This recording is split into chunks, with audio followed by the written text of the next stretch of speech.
नमस्कार। YouTube channel Ajamil मेरी बात में आपका स्वागत है।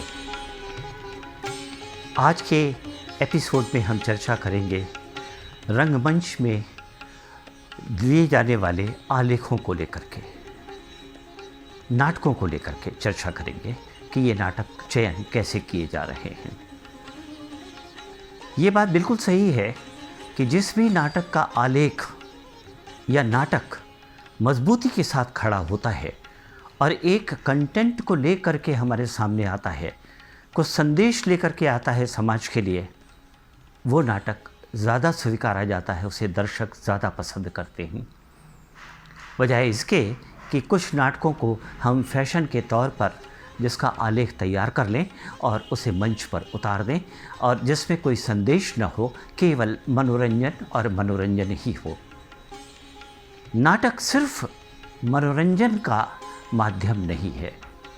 इसके माध्यम से हमेशा हम संदेश देने की कोशिश करते हैं, समाज से कुछ संवाद करने की कोशिश करते हैं और इसकी कोशिश हमारे लगभग सभी रंगकर्मी ये चाहते हैं कि उनके पास एक अच्छा आलेख हो, एक अच्छा नाटक हो। जब कभी कोई नाटक उठाते हैं तो सबसे पहले एक अच्छे आलेख, एक अच्छे नाटक की खोज की जाती है। आमतौर पर ये खोज बहुत मामूली स्तर से शुरू होती है। होता ये है कि कोई भी नाटक जो कि उस समय बहुत चर्चित रहता है, ज़्यादातर निर्देशक उसी नाटक को उठा करके अपने शहर में करते हैं।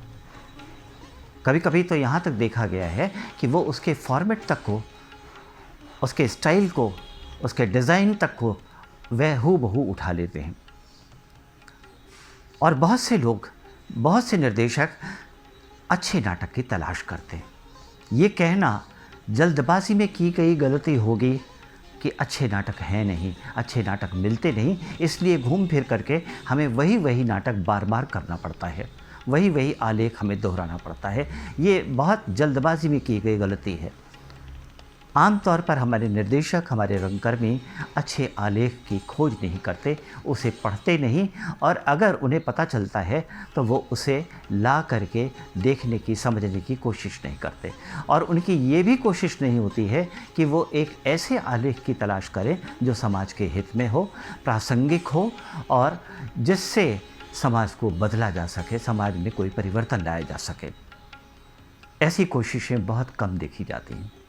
मुझे सन 60 से लेकर के और 80-90 तक का दशक याद आ रहा है इलाहाबाद के रंगमंच का, जबकि इलाहाबाद के रंगमंच पर आलेख को लेकर के न सिर्फ लोग, रंगकर्मी चिंता करते थे, निर्देशक चिंता करते थे, बल्कि उनकी कोशिश होती थी कि एक ऐसा नाटक चयन किया जाए जिसका कि इम्पैक्ट बहुत अच्छा हो।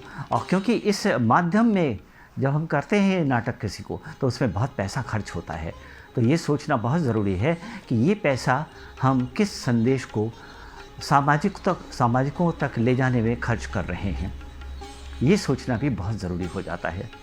तो मुझे याद आता है कि उस दौर में इलाहाबाद में जब कोई संस्था नाटक करने के लिए आगे आती थी तो उसकी टीम के जो सदस्य होते थे वो सारे सदस्य मिल करके नाटकों की खोज करते थे। अच्छे अच्छे नाटक कौन से प्रकाशित हुए, कौन से नाटक लिखे जा रहे हैं, किससे लिखाया जा सकता है, किस विषय पर नाटक होना चाहिए, इन सारी चीज़ों को लेकर के आपस में चर्चा करते रहते थे।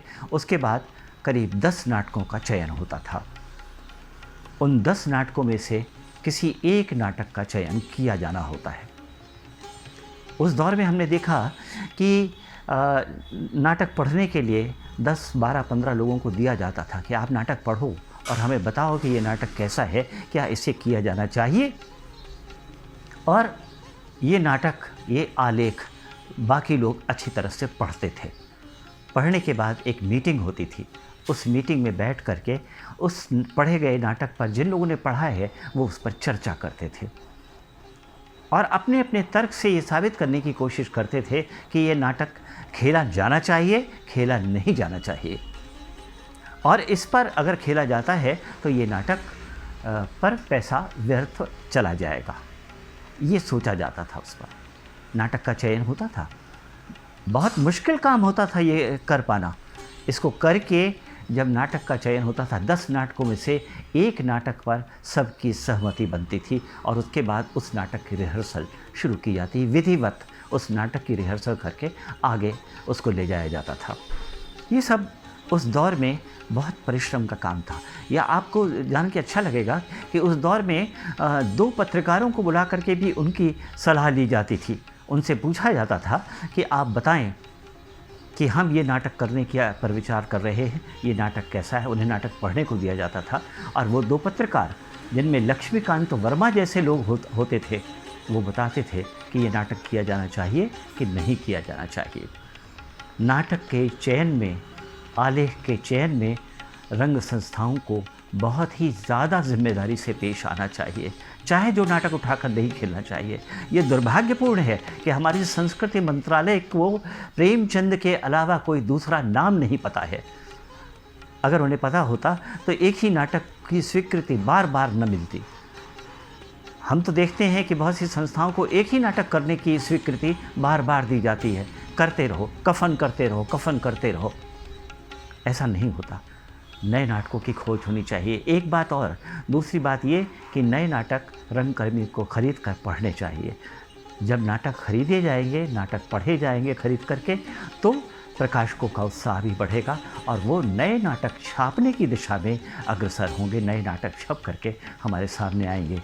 हमें याद रखना चाहिए कि एक अच्छा आलेख, एक अच्छा नाटक वो बीज है जिसके ऊपर एक अच्छा नाटक की प्रस्तुति खड़ी होती है। उसके बहुत सारे फल हमें देखने को मिलते हैं और वो नाटक समाज में एक अच्छा इम्पैक्ट डालता है। इसलिए आगे हमें पूरी सावधानी रखना है कि हम एक अच्छा आलेख चुनते समय बहुत सारे लोगों की सलाह ले लें। निर्देशक की तानाशाही न चले, निर्देशक के कहने से नाटक का चयन ना हो। नाटक का चयन उन लोगों के कहने से हो जो नाटक को समझते हैं और हमारे जो समाज है उसमें जो कठिनाइयाँ हैं, जो मुश्किलें हैं, जो समस्याएं हैं, उसको हल करने की दिशा में हमारी मदद करते हैं और हमारे लिए प्रासंगिक हैं। नमस्कार।